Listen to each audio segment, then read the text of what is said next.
आपण सध्या येथे आहोत पुणे श्रमिक पत्रकार संघाच्या वर्धापन दिनानिमित्त छायाचित्रकार व व्हिडिओ जर्नलिस्ट यांनी काढलेल्या छायाचित्र व व्हिडिओंचं प्रदर्शन आहे. तर आपण जाणून घेऊयात, संवाद साधूयात छायाचित्रकारांसोबत, ज्यांनी खूप सुंदर सुंदर असे इथे फोटो काढलेले आहेत, छायाचित्र लावलेली आहेत. सर, आपलं नाव? मी मंगेश फल्ले, पुणे श्रमिक पत्रकार संघाचा सरचिटणीस आहे. या छायाचित्र प्रदर्शनामध्ये काय खास आहे? या छायाचित्र प्रदर्शनामध्ये पुण्यातले जे वेगवेगळ्या वृत्तपत्रांमध्ये फोटोग्राफर काम करतात आणि जे हौशी पत्रकार फोटोग्राफर आहेत, तर त्यांनी वर्षभरात ज्या वेगवेगळ्या घडामोडी घडतात शहरामध्ये, तसेच राज्यामध्ये वेगवेगळ्या वार्तांकनासाठी फोटोग्राफर जात असतात, त्या सर्वांचे फोटो या ठिकाणी आपण लावलेले आहेत. साधारण 300पेक्षा अधिक फ्रेम या ठिकाणी असून वर्षभराचं एकंदर चित्र आपल्याला या ठिकाणी पाहावयास मिळते.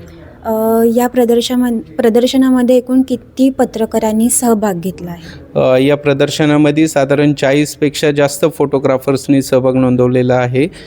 यामध्ये पुण्यातल्या आणि पिंपरी चिंचवडमधल्या सर्व छायाचित्रकारांचा समावेश आहे. तुम्ही इथे काढलेले कोणते कोणते छायाचित्र पाहायला मिळत आहेत आणि तुम्ही जे छायाचित्र काढलेले आहेत त्यामध्ये असं काय खास आहे? सध्यात जो पुणे जिल्ह्यातला महत्त्वाचा प्रश्न आहे, तर तो बिबट्यांचा प्रश्न आहे. आता पिंपरखेडमध्ये साधारण 3 जणांची बिबट्यांनी शिकार केली आणि त्याच्यानंतर मोठा खळबळ उडाली होती आणि वन खात्याचं ऑफिससुद्धा जाण्याचा प्रकार घडला होता. तर त्या ठिकाणी जाऊन आम्ही काही ग्राउंड रिपोर्ट केलेले. बिबट्या संध्याकाळच्या वेळी नेमकं वासरांना खाण्यासाठी कसा येतो ते या चित्रामध्ये दाखवलं आहे. त्यानंतर बिबट्याला पकडण्यासाठी वन विभागाचे अधिकारी पिंजरा कशा प्रकारे लावतात, शिकार कशा प्रकारे त्याला दिली जाते. त्याच्यानंतर आता चारा गुरं चारण्यासाठी लोकांना जाण्यासाठी सुद्धा भीती वाटते, त्याच्यामुळे रोज चारा विकत घ्यावा लागतो अशी परिस्थिती आहे. त्याच्यानंतर जे धनगर वस्ती आहेत, त्या धनगर वस्तीमध्ये लोकांना निवांत झोपता येत नाही. त्यांना स्वतःचं संरक्षण करण्यासाठी एखाद्या कुत्र्याप्रमाणे आता स्वतःच्या गायाला सुद्धा पट्टा लावावा लागतोय. जो रोहन बोंबे ज्याला बिबट्यांनी ऊसाच्या शेतात नेऊन खाल्लं होतं, तर त्याच्या घरातली वस्तुस्थिती नेमकी काय ती दाखवलेली आहे. त्याच्यानंतर ज्या घरांच्या इथल्या मुलांची आणि माणसांची आता सुरक्षा महत्त्वपूर्ण झाली आहे, त्या सगळ्यांना पिंजऱ्यात राहावं लागते आणि त्यासाठी अशा प्रकारच्या जाळ्या सगळीकडे लावल्या जातात. दुसऱ्या बाजूला आपण बघतोय की पुण्याचा जो विकास आहे, तर मोठमोठ्या टोलजंग इमारती उभ्या राहत आहेत आणि त्या टोलजंग इमारती उभ्या राहत असताना जे डोंगर आहेत ते भुईसपाट केले जात आहेत आणि त्यामुळे पुण्याच्या आजूबाजूची जी निसर्ग संपदा आहे तर ती सुद्धा नाहीशी व्हायला लागली.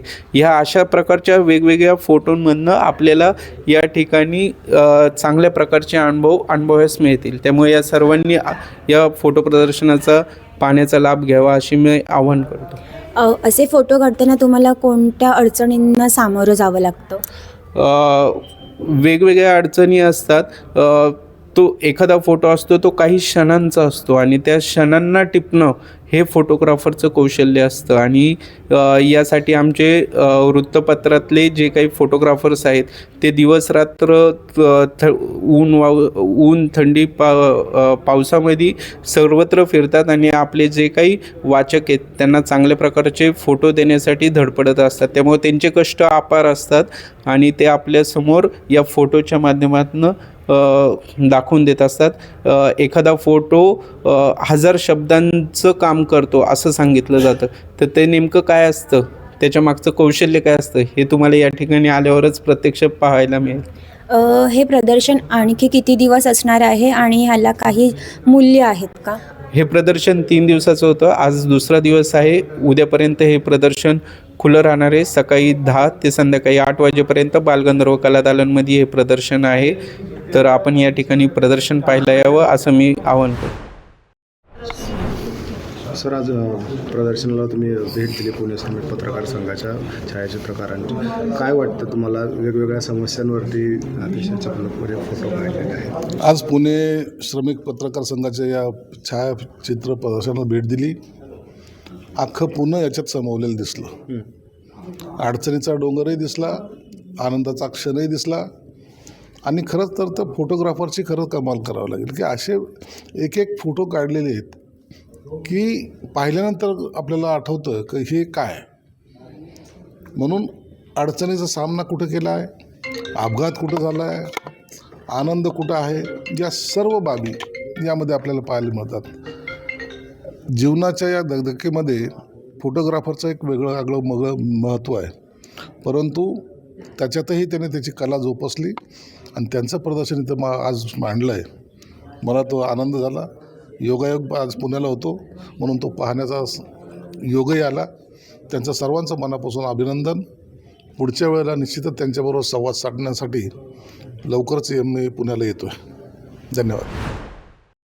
धन्यवाद सर, तुम्ही खूप उत्तम माहिती आम्हाला दिली. त्यामुळे ह्या प्रदर्शनाचा लाभ सगळ्यांनी नक्कीच घ्यावा, कारण इथे अत्यंत सुंदर सुंदर प्रकारचे छायाचित्र आपल्याला पाहायला मिळत आहेत. कॅमेरामॅन निलेशसह समीक्षा देशमुख, टॉप न्यूज मराठी, पुणे.